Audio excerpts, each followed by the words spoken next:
Hey guys, Deslater Magic here, and I was right, not all of the spoilers for today were spoiled quite yet 12 hours ago, but they appear to be now, because technically it's already tomorrow, it's 12:17 in the morning. So yes, logically everything from yesterday slash today, you know what, you get it. Well, there's some more hyper powerful cards to show off, so are you ready to go off the rails on a crazy train? Because I already clearly have. First up we've got, it's Link. Seriously, does that not totally look like some weird goblin version of Link? Hey guys, what if Zelda was a girl? Anyway, this is the ever-watching Threshold, or as I like to call it, literally my commander from my only currently together assembled commander deck. This is Asperia. Well, except way less powerful. So 3 costs instead of 6, not a flying creature in any way, shape, or form, and whenever an opponent attacks you and or a planeswalker you control with 1 or more creatures, you draw a card. So they swing at you with 1 creature, you draw 1 card. They swing at you with 5 creatures, you draw 1 card. Now with Asperia, you draw 5 cards. Still, this is so good. I love it, and the second I get my hands on this card, it is going straight into my deck. By the way, I'm upgrading it to Don't Attack Me 2.0. I might actually make a video about it. It'll probably be 3 hours long because it'll be 100 cards.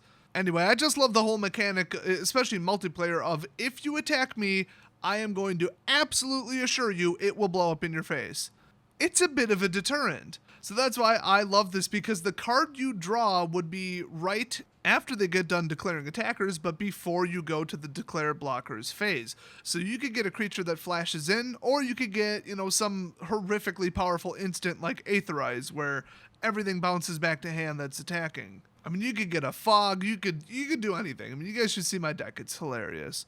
So I absolutely love this. Good job, Goblin Link. Next up, we've got Isolated Watchtower. It's a land. Those are always pretty popular. And hey, in the artwork, it's an Isolated Watchtower. Wow. So it taps for colorless, comes in untapped, cool, and if you pay 2, scry 1, then you may reveal the top card of your library. If a basic land card is revealed this way, put it onto the battlefield tapped. Ooh, that's pretty good. Activate this ability only if an opponent controls at least 2 more lands than you. Oh, they had to ruin it.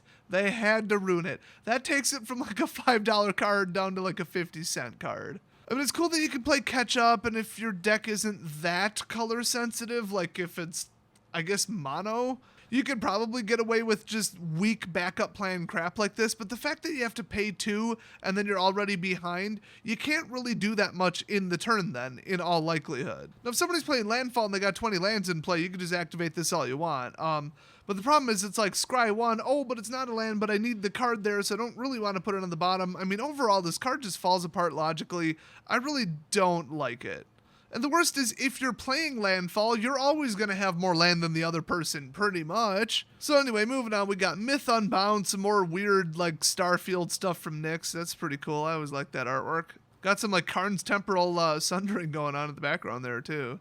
Every time I see a card like that, I think of that one episode of Star Trek Voyager, and you know you do, too. Don't lie to yourself. So this is Myth Unbound. It costs 3, it's an enchantment. Your commander costs 1 less to cast for each time it's been cast from the command zone this game. So in other words, every +2 is now a +1 instead.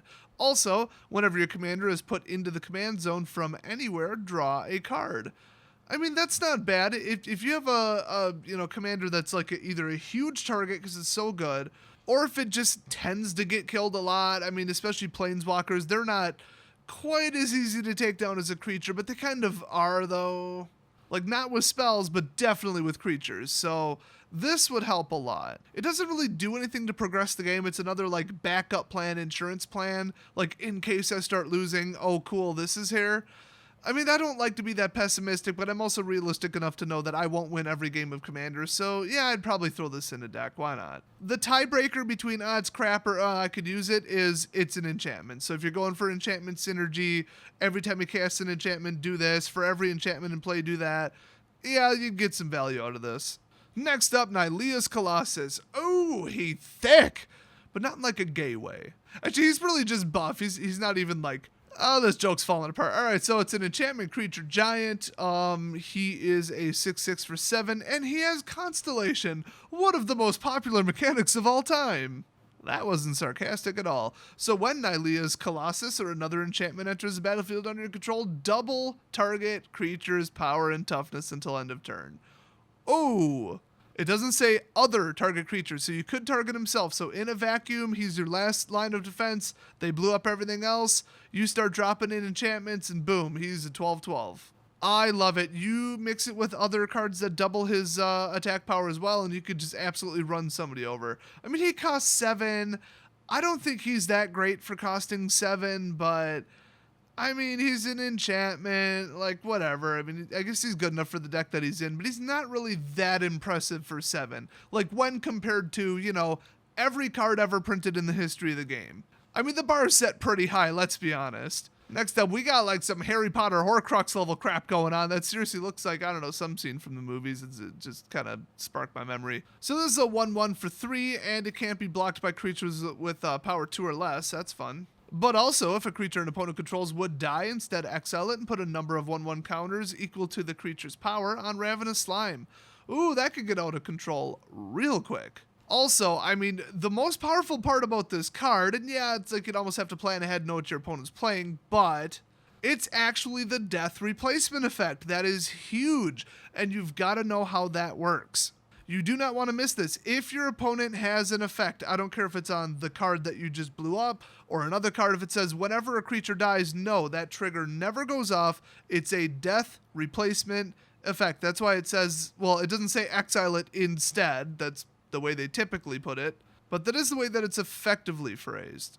So this is, you know, pretty typical ooze or slime. I mean, they pretty much all do this. They grow over time and get out of control. Pretty classic ongoing theme, and they brought it back for this set. I love it. And I think it deserves to be a rare. I think this really could get absolutely nuts. And the funny thing is, they'd probably have to waste a removal spell on this little 3-mana creature. And yeah, it doesn't have like trample or anything, although you could grant it trample. But the fact that this can't be chump blocked is kind of like having trample. Like if they throw a 1/1 in its way, well, they can't. And then if it had trample, well, it's going to do next to nothing. So it's quite similar. The only difference is if you also gave it trample, damn, they can't just throw a bunch of, 04, 05, 06 walls in front of it because, hello, power 2 or less. So you get this moderately like medium size and just swing away, they're just going to start losing either health or creatures. And we're talking important creatures with high power. So I really like this quite a bit. So that concludes the spoilers for today. Let me know which one was your favorite. I'm getting pretty excited about these, honestly. Like, I know I've been, like, completely like, oh, who cares about Commander? Oh, I rarely play it. Oh, it's just a bunch of crap. OP garbage made up by wizards. Oh, I already have a deck. Oh, I don't want to be, you know, the OP guy who brings the deck that stomps everybody in the nuts and it's no fun anymore. All that said, I like really powerful cards and that's what they're showing me. So I can still appreciate this and I am getting legitimately pretty hyped for this. That said, I'm still going to keep making the sarcastic thumbnails about puking rainbows. I mean, they could literally print a 30/30 for one and I'd be like, yeah, I'm still, sarcastically puking rainbows. So thanks for watching and I'll see you guys next video.